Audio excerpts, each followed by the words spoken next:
আজকের ব্লগটা শুরু করতেছি সকাল থেকে। বাচ্চাদের স্কুলে চলে এসেছি। সবাই দেখো, বাচ্চাদের আজকে স্কুলে চলে এসেছি, তাদেরকে আজকে বই দেওয়া হয়েছে। তারা বই পেয়ে তো অনেক খুশি। তো আমার বাচ্চাও নতুন বই পেয়ে অনেক খুশি।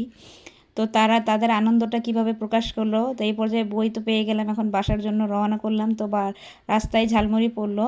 তো বাচ্চা বলে ঝালমুড়ি খাবে, তো বললাম ঠিক আছে। তো তার জন্য ঝালমুড়ি নেওয়ার জন্য তো কিছুক্ষণ দাঁড়িয়েছিলাম। এই পর্যায়ে দুপুরও হয়ে যাচ্ছে, রান্না বান্না করতে হবে।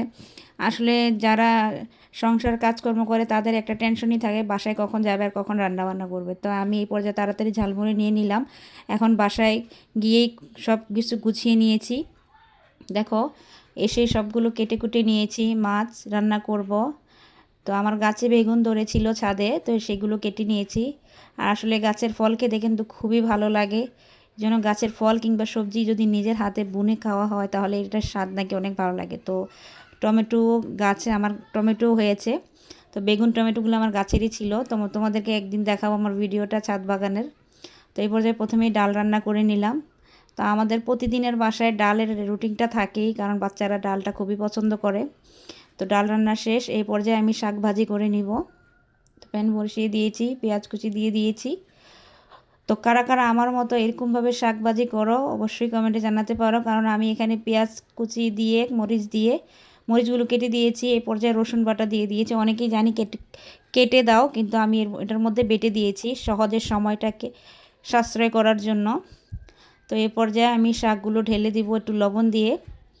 তো লবণটা দিয়ে দিলে আগে কি হয়, শাকটা তাড়াতাড়ি হয়ে যায়। তো বন্ধুরা, যারাই আমার চ্যানেলটাকে নতুন বলে অনেকেই আশা করি তোমরা পাশে থাকবে, আর আমার চ্যানেলটাকে অবশ্যই সাবস্ক্রাইব করবে।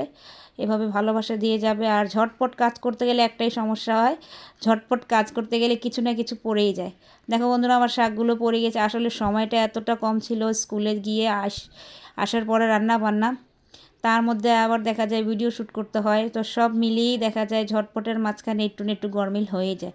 তো আমার মতো কি তোমাদেরও কি গরমিল হয়ে কি যায় না কি, আমাকে অবশ্যই জানাবে। তো তো অবশ্য নতুন যারা, তারা দেখা যায় কি প্রতিটা কাজের মধ্যেই কিন্তু এখন আমরা আমরা নতুন পেজ ক্রিয়েট করেছি। তো এই পর্যায়ে কিন্তু আমাদের অনেক জিনিসই শিখতে একটু সময় লাগবে, কারণ আমরা ভিডিও এডিটিং করতে গিয়ে দেখা যায় কি অনেক কিছুই বলতে গিয়েও ঠিকমতো বলতে পারি না হয়তো। তো সেই ক্ষমা দৃষ্টিতে দেখবেন, নতুন মানুষদের সাথে আসলে অনেকটাই প্যারা হয়ে যায়। তো আশা করি আপনাদের ভালোবাসা থাকলে আস্তে আস্তে অনেক এগিয়ে যাব। তো মাছগুলো ভেজে নিলাম ঝটপট রান্নার জন্য। তো পুরোটা দিলে অনেক সময় অনেকেই বলে যে ভালো লাগে না, পুরো ভিডিওটা অনেকেই ধৈর্য ধরে দেখতে চায় না। তো সব কিছুই ঝটপট করে নিলাম। মশলাগুলো সব একসাথে নিয়ে নিয়েছি, ধনিয়া জিরে আর মরিচের গুঁড়ো লবণ সব একসাথে মিক্স করে তেলে একটু ভাজা দিয়ে একটু পানি দিয়ে দিব। কারণ সহজ জিনিসটা কিন্তু সবাই পছন্দ করে, কঠিন জিনিসটা কেউই পছন্দ করে না। যেমন লং ভিডিওটা দেখতে অনেকেই চায় না, তাই সহজে আমি ছোট ভিডিওর মতো করে নেই। তারপরে এত ছোট করে তো আর লং ভিডিও দেওয়া যায় না, তারপর আমি অনেকটাই স্কিপ করে 5 মিনিটের মধ্যে নিয়ে এসেছি আপনাদের জন্য। তো আশা করি আপনারা এভাবে দেখে আমার পাশে থাকবেন। আর এভাবে একটা নতুন মানুষকে যদি আপনারা উৎসাহ দেন, তো তাহলে সে কাজের আগ্রহটা পেয়ে তাহলে তার কাজের অনুপ্রেরণা অনেকটাই বেড়ে যাবে। এই পর্যায়ে আমি সবজিগুলো দিয়ে দিব, মশলাগুলো কষিয়ে নিয়েছি।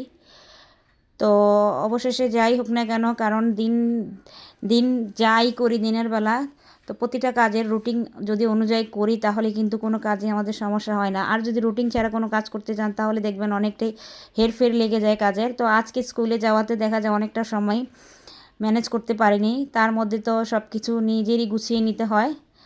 তো অবশ্যই যাদের সংসার আর যারা ব্লগ করেন তারা অনেকটাই প্যারায় পড়ে যান, কিছু করার নাই। আমাদের লাইফস্টাইল ব্লগে দেখা যায় কি সারাদিনের রুটিনের মধ্যে যে আমরা কতটা পরিশ্রম করি আর কত কী করি সেগুলো তো আর বোঝানো যাবে না।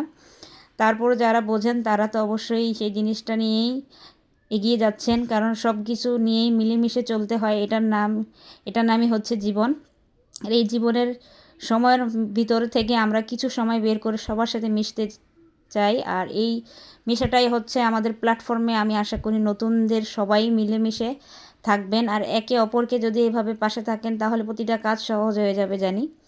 তো আজকের ব্লগটা আজকে আমি অনেকটাই কথা বলে ফেললাম আপনাদের সাথে। আর নতুন বলে আশা করি আপনারা সবাই পাশে থাকবেন, এটা আপনাদের সাথে প্রত্যাশা রাখি। তো আজকে খুবই ভালো লাগলো, আজকের দিনটা খুবই ভালো গেল। বাচ্চার অনেক খুশি, নতুন বই পেয়েছে। তো এই জন্য আমি মনে করি প্রতিটা মানুষেরই প্রতিটা কাজের মাধ্যমে একটা খুশি একটা আনন্দ উদযাপন করে, সেগুলো কিন্তু আমাদেরও মনে হয় যেন বড় মানুষের খুব একটা আনন্দ লাগে বাচ্চারা যখন কোনো আনন্দ পায়। তো আজকের ব্লগটা এই পর্যন্তই। সবাই ভালো থাকবেন আর আমার চ্যানেলটা সাবস্ক্রাইব করতে অবশ্যই ভুলবেন না। সবাই ভালোবাসা দিয়ে যাবে।